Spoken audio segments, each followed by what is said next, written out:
Muito bem, são 3 horas e 10 minutos da madrugada e é com muita alegria que eu pretendo passar para vocês já mais um módulozinho aí de medicina legal. Falei módulozinho meio de falar, porque na verdade serão tantos módulozinhos, meu irmão, que um tratado aqui vai sair para vocês. Duas coisas para lembrar para vocês. O meu e-mail, já recebi muitos e-mails, né? De gente que realmente faz perguntas, gente elogiando muito, outros fazendo algumas críticas de ordem técnica, mas meu estúdio é a casa, querido, desculpa, não dá para fazer muito mais do que eu estou fazendo, mas no que eu puder ajudar ou melhorar, eu juro a vocês que eu vou melhorar, tá? A questão da sonoridade, iluminação, caramba, poxa, né? Vamos ver o que eu posso fazer aí para melhorar um pouco, mas em 98% o pessoal gostou muito da primeira aula. Espero que você também tenha gostado e por isso esteja já assistindo essa segunda aula. Então deixa eu confirmar aqui para vocês. Olha lá, ó. Aqui é o meu e-mail, tá bom? O meu e-mail, você pode aí entrar à vontade aí, tá bom? Tá aí, tá bem certinho, ó. drsilasmelo@gmail.com, ou então entra lá pelo meu Facebook, Silas Melo Melo, tá bom? Muito bem. Outra coisa também é a seguinte, as últimas aulas desse curso serão, nós vamos pegar os 3 últimos concursos para delegado de polícia, no que tange a medicina legal, do Rio de Janeiro, 3 de São Paulo, por exemplo, e 3 de Minas, né? Então nós vamos ter o que? 9 últimas provas para delegado. Então vamos pegar as matérias de medicina legal e nós vamos dissecar todas as questões, tá? Então teremos aí, são 10 para cada 10 ou 15, né? Questões de medicina legal. Teremos aí em torno de, sei lá, 90 ou 100 questões que caíram nas últimas provas para delegado de polícia civil, né? Também vamos pegar as 3 últimas provas desses mesmos estados para médicos legistas. Então vamos ter aí, sei lá, vamos fazendo um resumo delas todas, né? A gente vai ter aí, talvez aí umas 150, 200 questões que nós vamos dissecá-las, né? Então eu acho que se a gente faz um curso bem denso, bem compacto, você está com o livro aí, né? Está com um caderno aí, nós estamos falando por e-mail e por Facebook, né? Eu acho que em 5 meses vamos ter um estudo de medicina legal bastante compacto, né? Eu acredito que se depois desse curso a gente dedicar 3, 4 ou 5 aulas falando sobre 200 questões que caíram nos últimos concursos, aí eu acho que nós teremos aí, sim, fecharemos com chave de ouro este curso e poderemos preparar o nosso primeiro livro, manual de medicina legal, tá? Enquanto devo começar um curso de direito empresarial. Isso já é o papo para depois. Bem, estou feliz que eu encontrei esse óculos aqui. Esse óculos é meu. Quando eu inaugurei meu primeiro consultório de medicina, né, eu já usava esse óculos, né? Olhando assim, eu tenho a impressão que ele era maior. O óculos encolheu ou a minha cabeça aumentou, sei lá. Mas ele é bonitinho, né? Ok. Agora vamos usar aqui o nosso óculos para perto mesmo, para poder enxergar tudo e poder dar aula. Muito bem, estou aí, ó, não estou escondendo nada não, tá? Isso aqui a gente usa os livros para poder para poder substanciar bem, né? Falar o que um autor fala, o que o outro fala, que a lei diz, e para isso não precisa eu fingir que estou decorando, porque não é decorado não, isso é lendo mesmo aí para a gente, quem vai ganhar com isso é vocês. Bem, e nós ficamos então, hoje nós vamos começar um tema que é um estudo mais aprofundado, né? Sobre provas. Por que prova? Gente, porque se é alguma coisa importante, necessária,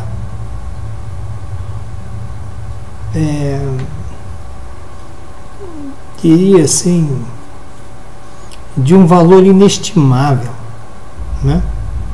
É a prova. É com a prova que a sentença poderá ser decidida. Sem provas, não tem sentença. Como é que você vai sentenciar alguma coisa sem provas? Já pararam para pensar? Engraçado, né? É um tema de uma importância tão grande que às vezes é passado meio assim, meio que de antemão, né? Vamos tentar dar uma substância um pouquinho maior à questão das provas. No entanto, há uma diferença fundamental sobre alguns aspectos da prova na área civil e a prova na área criminal. Então, por exemplo, aqui, eu faço questão de ler, aqui nós temos o artigo 212 do Código Civil. Abre lá, quem puder, abre lá, não fica só olhando meus olhos azuis. Vamos lá, 212, né? 212 do Código Civil. É muito interessante esse artigo. Olha o que diz aqui, quer ver? Olha como é que ele abre o capítulo das provas no Código Civil. Diz assim: salvo o negócio a que se impõe forma especial, tirando esse, o fato jurídico pode ser provado mediante a... Bem, então, quando você começa a analisar, você veja que o que a prova pretende fazer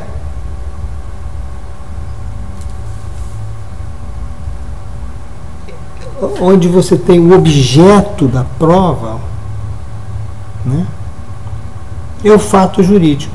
Olha só, o fato jurídico pode ser provado.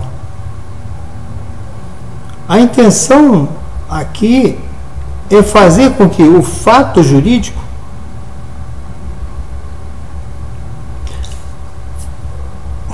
surja aos olhos do julgador. Porque só quando esse fato jurídico vier à tona, ele será visível.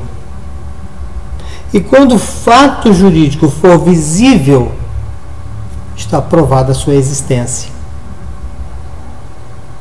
Quer dizer, na verdade, o que você quer provar não é o fato jurídico, você quer provar a existência do fato jurídico.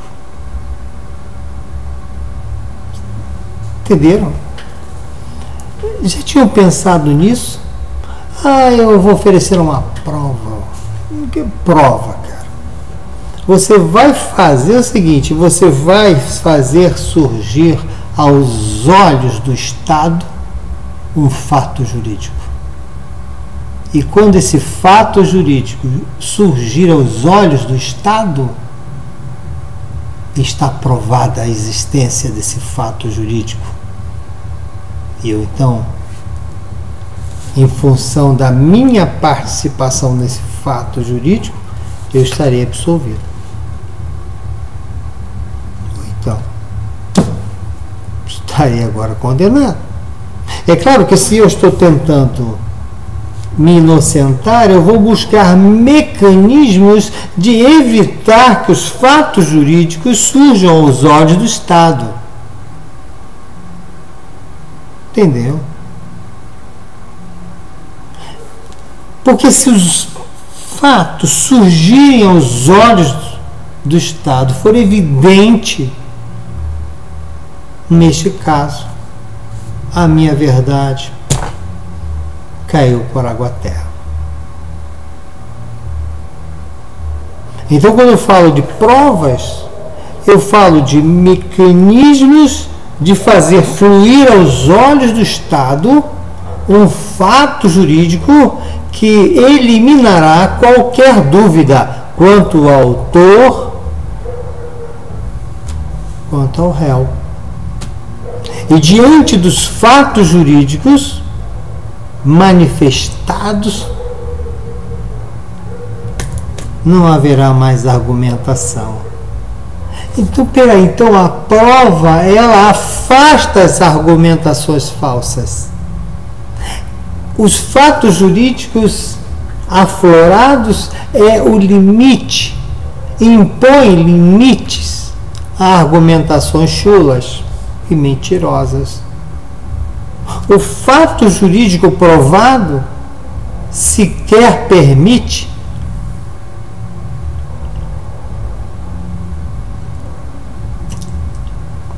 a ser creditado valor probatório à testemunha,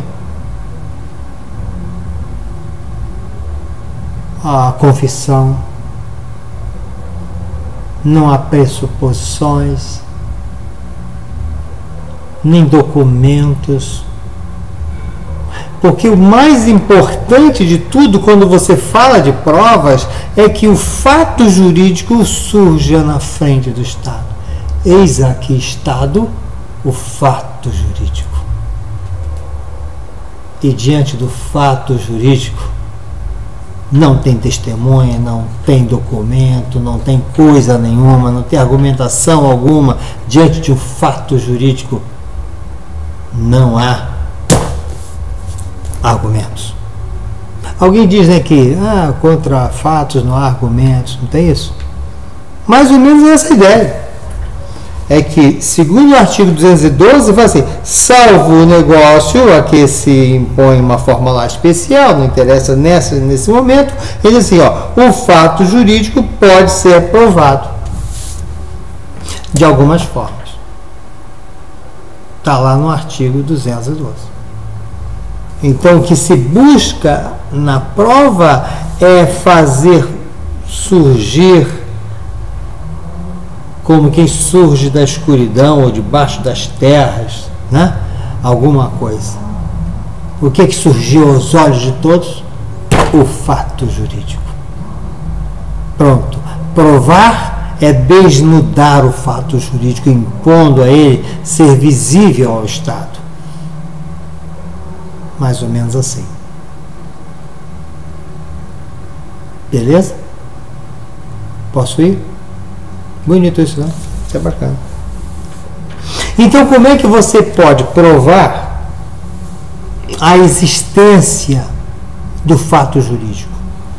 Portanto, como é que você faz prova que ele existe? No Código Civil, ele fala pela confissão, pelo documento, pela testemunha, pela presunção, pela perícia. E é verdade, né? Quer dizer, quando eu confesso,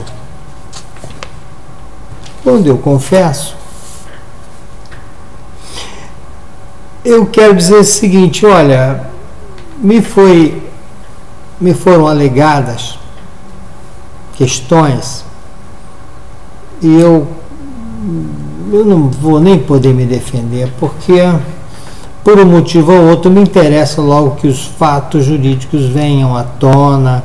Então eu confesso que quem alegou aí alguma coisa contra mim tem razão, não vou me defender, não tem jeito. Confissão é isso. Confessar é você simplesmente dizer: olha, eu reconheço os fatos alegados pela parte adversa. Eu reconheço. Mas alguém pode confessar e não ser verdade. Talvez por uma coação, ou porque ele é doente mental. Então a confissão não tem um valor absoluto. A confissão, embora seja um meio de prova, é um meio fraco, bastante fraco. Ainda que eu chegue diante de um juiz e diz: eu confesso que eu matei.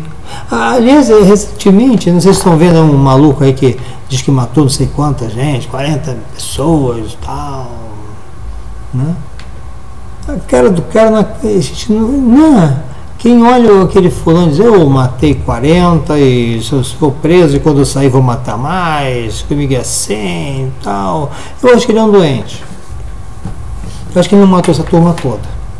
Talvez tenha cometido 1, 2 ou 3 crimes por aí, e na cabeça dele ele está dizendo que fez um monte deles e tal. Então, a confissão, embora seja um meio de prova e que tenda a demonstrar ao juiz o fato jurídico logo de uma vez, né? Diz: olha, o que ele alegou contra mim é verdade, eu confesso. Embora isso seja um meio de prova, como disse, isso não é um meio de prova absoluto. Tem que ser avaliado com cuidado, até porque o juiz não pode, inclusive, condenar alguém baseado numa confissão. A pessoa está preso, porque a pessoa disse que só matou, então está preso. Não pode. Ele tem que fechar mais elementos probatórios. Então a confissão é um mecanismo muito frágil para fazer aflorar o fato jurídico, provar a sua existência, determinando quem é o autor, quem é o dono do direito, quem tem obrigações e deveres.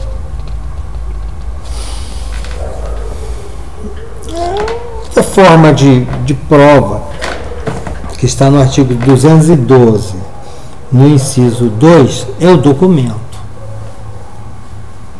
E aí é bom vocês entenderem que documentos na visão civil guardam pequenas diferenças em relação a documentos na área penal. E a principal diferença é que documento na área civil, qualquer coisa pode ser um documento, uma lata, tal, né? Um copo vazio, estou morrendo de sede, ai meu Deus, está vazio, 3h30 da manhã, né? Pode ser um documento, uma caneta achada, alguma coisa, né? Um papel escrito, alguma coisa, pode ser um documento na área civil. Na área penal, não. Aí na área penal a gente vai falar daqui a pouquinho. Então, documento na área civil seria qualquer coisa que tenha um valor probatório de um fato. Então, documento é qualquer coisa ou papel escrito que faz aflorar o fato jurídico. Porque quando o Estado, na sua função de jurisdição, quando ela está atuando, o que a jurisdição quer fazer? Quer demonstrar de quem é o direito. Não é isso? Então, se ele quer demonstrar de quem é o direito, ele precisa conhecer o fato. Mas o fato mesmo, jurídico, ele fica sendo escondido. O réu tem interesse em esconder aquele fato. O autor tem direito a manifestar esse fato, né? Então, queridos, quando a gente diz que que no direito civil, né,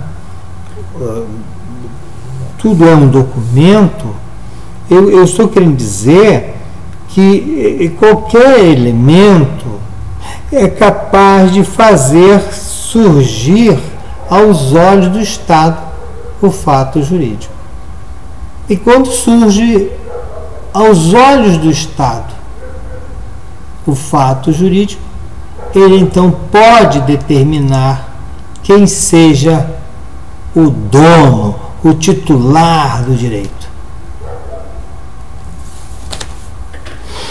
Nós temos aí os documentos que podem ser, evidentemente, documentos públicos que são emanados pelas autoridades, pelos agentes públicos, e os documentos particulares, que são emanados pelas partes, pelas relações entre particulares. Temos os documentos que tem que ter, portanto, um valor probatório denso, e por ele ter uma densidade muito grande, porque às vezes ele está carregado da assinatura de alguém, né? Então ele torna-se o elemento mais importante na esfera da prova civil, é o documento. Quando a gente fala da prova literal, né, a gente está falando de um documento escrito, né? Então existem provas que não são documentais escritas, mas são documentais em função de ser outros elementos quaisquer, mas todos eles têm uma densidade probante muito grande. Qualquer elemento pode estar nesse grau de importância probatória, um alfinete, ou um catálogo telefônico, ou um documento assinado ou não, qualquer coisa no direito civil ou civil pode servir como documento. Outro meio, e aqui está o artigo 212, no inciso 3, ele diz que também o fato jurídico pode ser provado pela testemunha. Pela testemunha. Em relação à testemunha, a gente tem que dizer que, o que eu escrevi aqui foi o seguinte, que seriam manifestações de terceiros que não participaram diretamente do fato jurídico, mas foram sabedores de alguma forma da existência do fato e sua circunstância. Ou eles viram ou souberam. Ele vai dizer isso apenas em juízo. Se a testemunha falar, seu juiz, eu não vi, mas todo mundo comentou. Esta palavra dele é válida? Claro que é válida. Ainda que com menos densidade probatória. Tem uma palavra que eu disse, juiz, eu estava olhando quando ele fez. Tem um valor probante muito denso, né? Seu juiz, eu estava aqui, já tinha ele, o outro tá, eu dei as costas, e quando eu vi um barulho, eu voltei. Quando eu voltei, ele estava morto. Ele não viu, mas é uma testemunha bastante válida, mas já com caráter probante menor, porque ele não viu. E o pior ainda é aquele que diz, olha, eu não vi não, mas lá em casa todo mundo só fala sobre isso. Na rua, a vizinhança toda fala que foi ele. Eu fui passear e as pessoas falaram que foi ele. Na minha casa disseram que foi ele. Mas você viu? Não, não vi nada. Só todos falaram. Tem valor? Tem. Dizer que não tem valor nenhum? Claro que tem. Não é verdade? Mas não é com a densidade tão grande quando ele é um visual. Ok? Muito bem. Lembrar também, gente, que testemunha, ela não é do autor e nem é do réu. A testemunha não é da defesa, nem testemunha não é da acusação. Não, não é. A testemunha é uma pessoa utilizada e que está a serviço do Estado, está a serviço da verdade. É por isso que o autor pega aquelas pessoas que viram a verdade e vão falar a verdade. E porque eles vão falar a verdade, ele será beneficiado. Da mesma forma o réu. O réu pega pessoas que hão de falar a verdade. E quando essas pessoas falarem a verdade, o réu será beneficiado, será inocentado. Mas nenhuma testemunha vai para defender. Ele não é um assistente processual. A testemunha não tem interesse na causa. Quem tem interesse na causa é o assistente, que é uma das formas lá de intervenção de terceiro no processo. Então, quando se fala em testemunhas, por favor, pensa nisso. Testemunha do Estado. Testemunha tem que falar a verdade. Por quê? Porque a sociedade espera que ele seja positivo. Fale a verdade. Para bem de quê? Para bem de todos. Finalmente, sobre crianças, né? Se você estudar o código das crianças lá e adolescente, você vai verificar que uma criança, embora não possa ser testemunha, mas ela pode ser ouvida. E o que uma criança fala, muitas vezes, tem um valor probante enorme. Enorme. Né? Tem muita piada de criança, né? Quando vê o papai com a mamãe e tal. Você viu? Olha, eu vou dizer que eu não vi, porque o papai disse que é para dizer que não viu. Né? Valor probante enorme. Muito bem. Outra forma também, e aí tem aqui o parágrafo único do artigo 228. Vamos lá, deixa eu ver o que era. Não posso esquecer. Eu acho que a mitigação é isso mesmo. E quando ele fala quem é que não pode ser, né, testemunhas. Quem não pode ser testemunha seria o menor de 16 anos,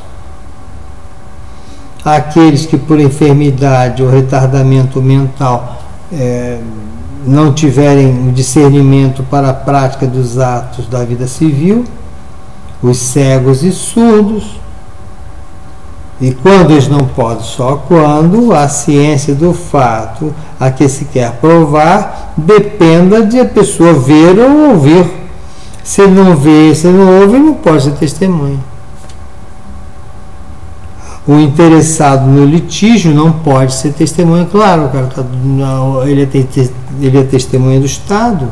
Você está lá doido por fulano perder, meu irmão, ele não pode testemunhar. Altamente suspeito, né? Não pode.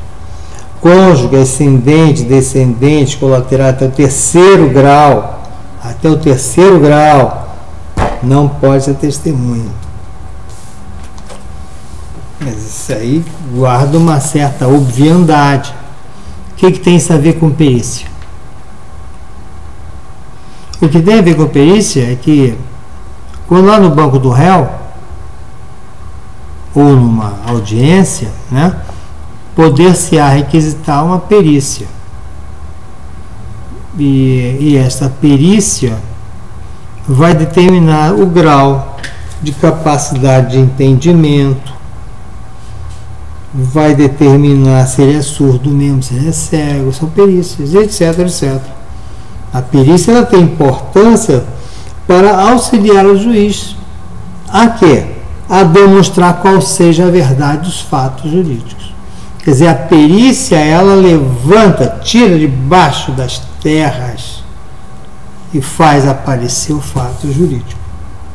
Mas aí no parágrafo único, ele diz assim: para a prova de fatos que só elas conheçam, quer dizer, as testemunhas, né?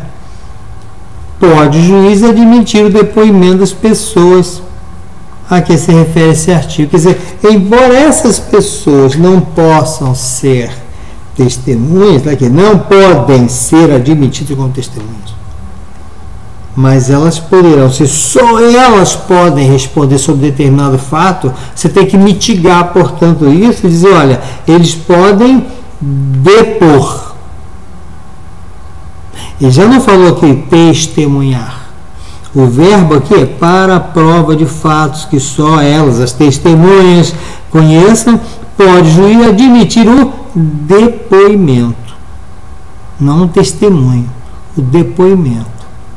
Na verdade, seria aquelas pessoas que não poderiam testemunhar, mas diante dos fatos, só elas podem falar. Nesse caso, elas podem depor. Mas aí é uma relativização, né? Porque você não pode obrigar que, por exemplo, o cônjuge, né, o ascendente a falar a verdade. Pode. Pode mesmo. E é por isso que ele não usa a palavra que testemunhar, usa depoimento. Então, se ele não pode, mas só eles vão ter que ser ouvidos, então eles ficam sem compromisso de dizer a absoluta verdade. Caso contrário, seria uma aberração. É filho do camarada, eu só tenho que falar a verdade. Não, calma nenhuma. Certo? Outro meio de fazer provar um fato jurídico seria, portanto, da perícia, que seria uma apreciação de fatos por peritos. Aí, se for ver lá no 182, não é isso? Se me fala a memória, ele vai dizer que o juiz não está adstrito, não é isso? Ao laudo pericial.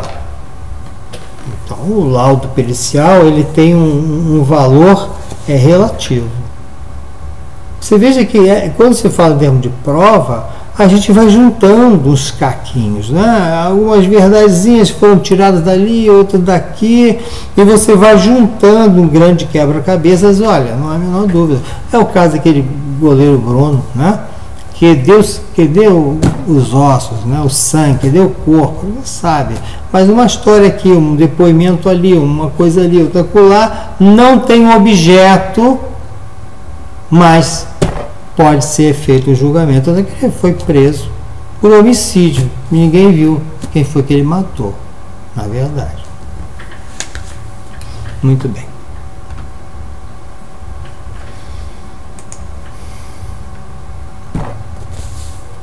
A prova agora, não mais quanto ao aspecto civil, mas quanto ao aspecto penal, né? Cai lá no 155 de novo, quando diz que o juiz tem uma livre convicção das provas, né? Eu particularmente, eu sou, não sei se tem alguém mais que pensa como eu estou pensando, eu sou um ser pensante, né? Eu acho um absurdo isso aí, de você dizer que o juiz não fica adstrito do laudo pericial. Eu acho que é um absurdo, uma temeridade, uma loucura, né? Salvo alguns, óbvio, né? Um perito doido, né? E fora disso, o juiz não tem nenhuma competência técnica para saber se aquele laudo pericial, médico legal, né? É resguardado pela boa técnica, pela verdade, né? Tem que pensar muito bem na mitigação dessa dessa livre convicção do juiz, né? Isso tem que ser um pouco mitigado. Mas, em regra, o juiz obedece bem lá às decisões, não decisões, mas às conclusões dos peritos, né? Eles costumam observar bem, mas a lei, como disse na outra aula, né, não diz isso. Diz que o juiz não pode, não quero, não pode. Mas, muito bem. O que seria uma prova ilícita, né? Seriam as provas inadmissíveis no processo.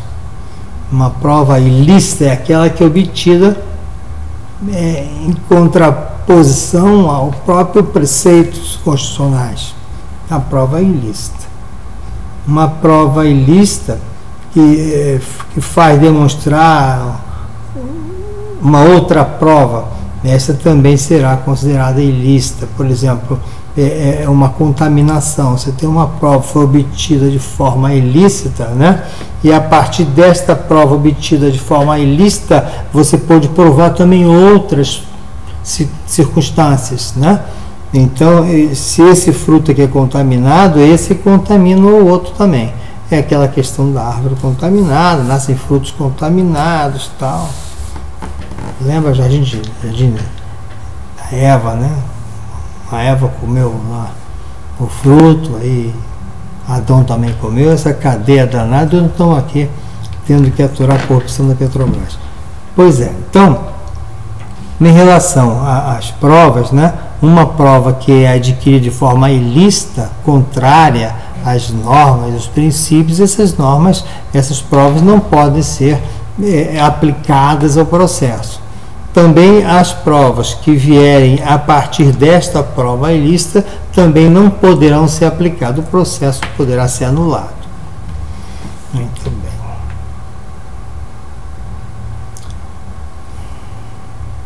Finalmente, nós falamos aqui sobre documento. Nós dissemos no início aqui que o documento na área civil, né, pode ser qualquer coisa, mas no penal não. No penal nós temos aí alguns quesitos necessários. O documento para efeitos penais, ele tem que ser escrito, tem que ter um autor determinado, tem que ter a constatação de um fato, tem que ter uma manifestação de vontade de alguém ali naquele papel e tem que ter uma relevância jurídica. Então, para você dizer, ó, isso aqui é um documento que pode ser aplicado ao mundo penal, este documento tem que ser escrito, o autor tem que ser conhecido. Eu até ousaria dizer que a questão da autoria seja até a mais importante. É um papel escrito, mas que o autor daqueles escritos estão bem definidos, estão bem assinados. Que assinatura, ainda que seja por uma impressão digital, mas estão assinados, né? Assinado. Se for por via eletrônica, na assinatura eletrônica. Quer dizer, a autoria do documento tem que estar presente. Tem que ter ali a constatação do fato. Não pode ser um documento que alguém foi forçado a fazê-lo, portanto tem que ser da sua livre e espontânea vontade. E este deve ser um documento que tenha relevância jurídica. Tá? Um documento que esteja assinado, mas nada diz com nada, que não tenha nenhuma aplicação jurídica, não tem o valor como prova. Um documento como prova no que tange a matéria penal. Beleza? Então, um documento na área penal é um documento escrito, na verdade, o autor é determinado, aborda o fato, manifesta-se assim uma vontade e tem uma relevância jurídica. Anotado? Algumas observações aí sobre a prova, que eu vim elencando aí dos livros todos, né? O seguinte: o elemento que demonstra a veracidade de um fato jurídico que busca formar a convicção do juízo. Quer dizer, o que é bem prova? Prova. O que é a prova? A prova, então, é um elemento que demonstra a veracidade. Quando você fala demonstra veracidade, o que você lembra disso? Você lembra de quê? Daquela coisa que surge aos olhos de você. Não é verdade? Então, a prova é um elemento que demonstra essa veracidade de um fato jurídico que busca, assim, formar a convicção do juiz. O juiz imagina que viu o fato jurídico surgir. Se ele viu o fato jurídico surgir, ele está ali. Está ali. O direito é de você. Você perdeu. Você ganhou. A prova proibida é a obtida de forma contrária à norma. Norma no sentido de conteúdo, não no texto em si, mas no que significa o texto. É como se você fizesse assim uma interpretação do texto. O que você está ofendendo não é a norma em si, no que está escrito em si, mas sim no que ela significa. Daí, por exemplo, o princípio da normatização do princípio. Existem princípios e os princípios ganham tamanho valor normativo que alguém diz que ferir um princípio é pior do que ferir uma norma.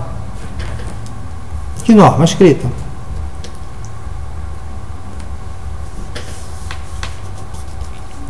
A prova ilegítima, alguns autores chamam com prova ilegítima aquela que agride os princípios processuais. Então, se a prova é ilícita, porque agride o direito material,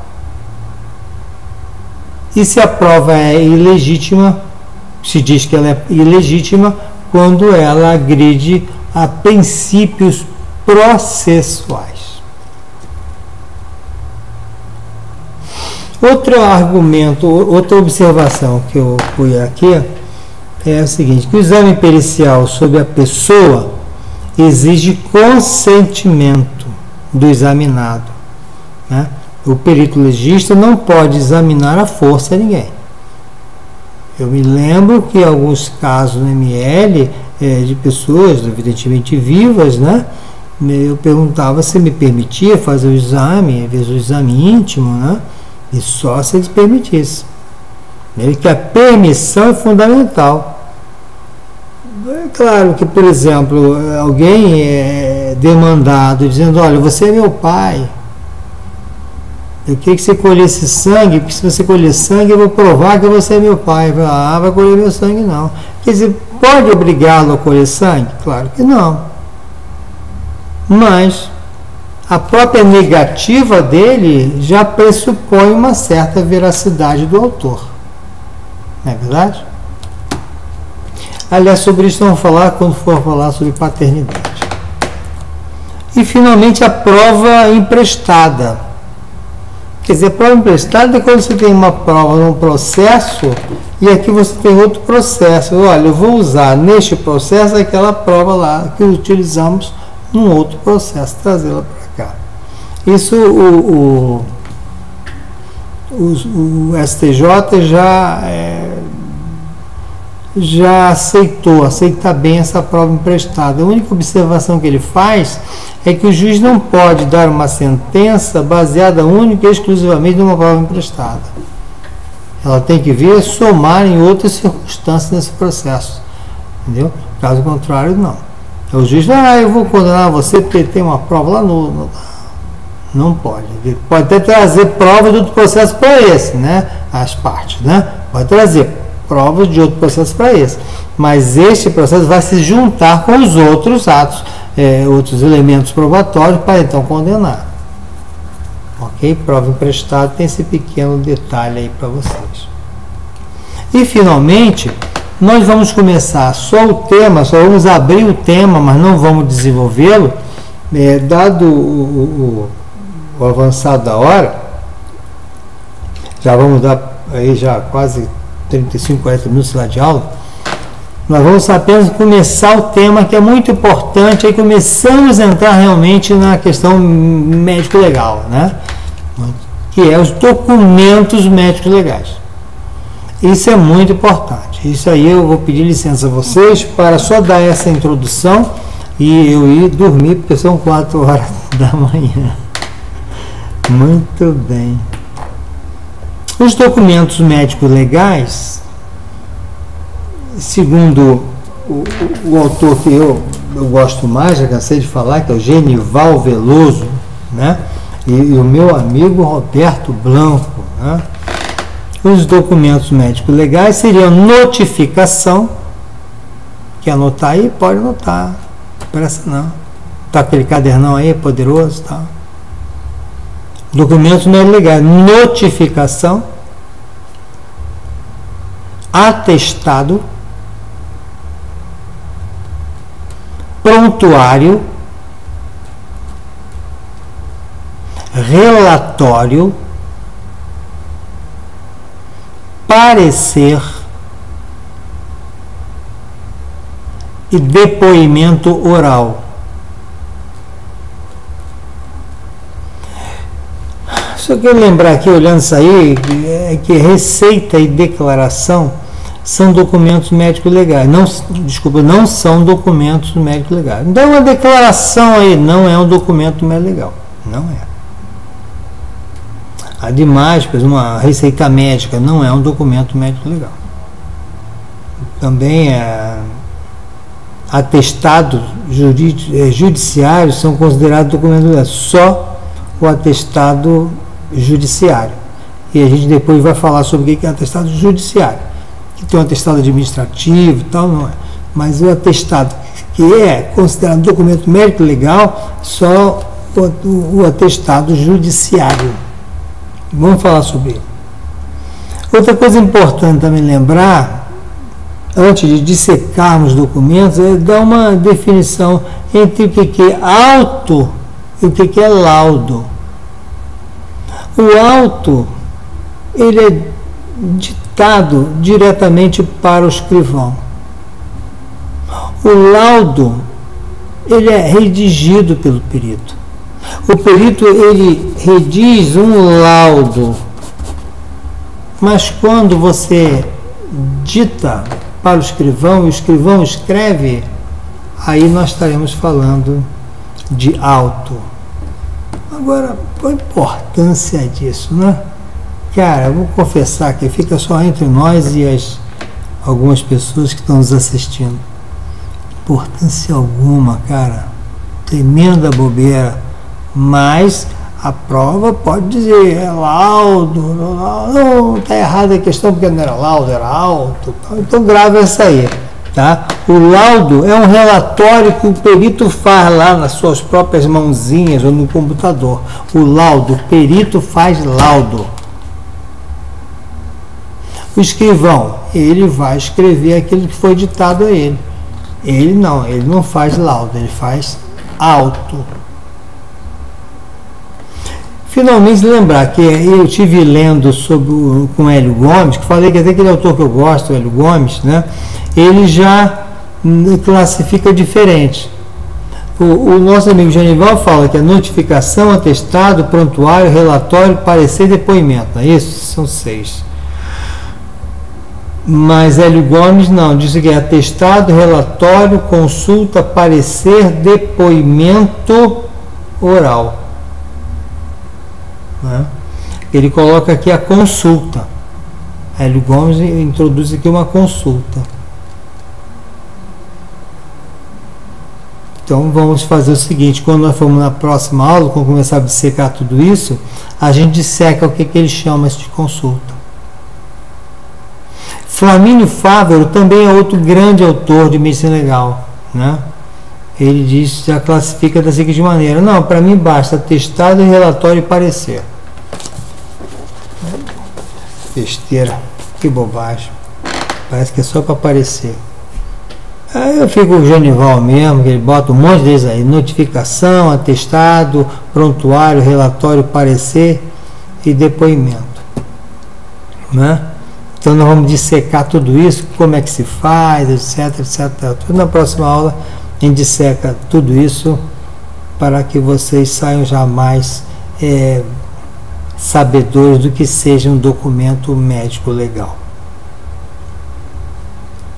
Ok, então não esqueçam, né, que a gente tem um e-mail, né, para vocês me mandarem as críticas, sugestões, fazer perguntas, interagirmos. Entra no Facebook, Silas Melo Melo também, para que vocês possam dizer o que vocês estão pensando, cursinho e tal, não sei o que. Muito bem. Gente, não esqueçam de comprar um livro aí, porque vai ser fundamental, né? Como eu estou me baseando nesses 3 livros que citei na primeira aula, não vou citar de novo agora, né? Se vocês tiverem um deles, vocês já vão ter bastante, é o suficiente, tá? Suficiente. Lembrar que no fim a gente vai rever aí pelo menos umas 150 a 200 questões de medicina legal dos últimos concursos, tá? No mais, tenham um bom dia. Eu estava, como agora são 4 horas e 3 minutos, né, da madrugada, eu ia dizer boa noite, né? Sei lá que horas que você vai assistir essa aula, mas se você assistir, que você faça bom uso dela e de alguma maneira eu tenha ajudado você um pouco, tá? Tchau, gente.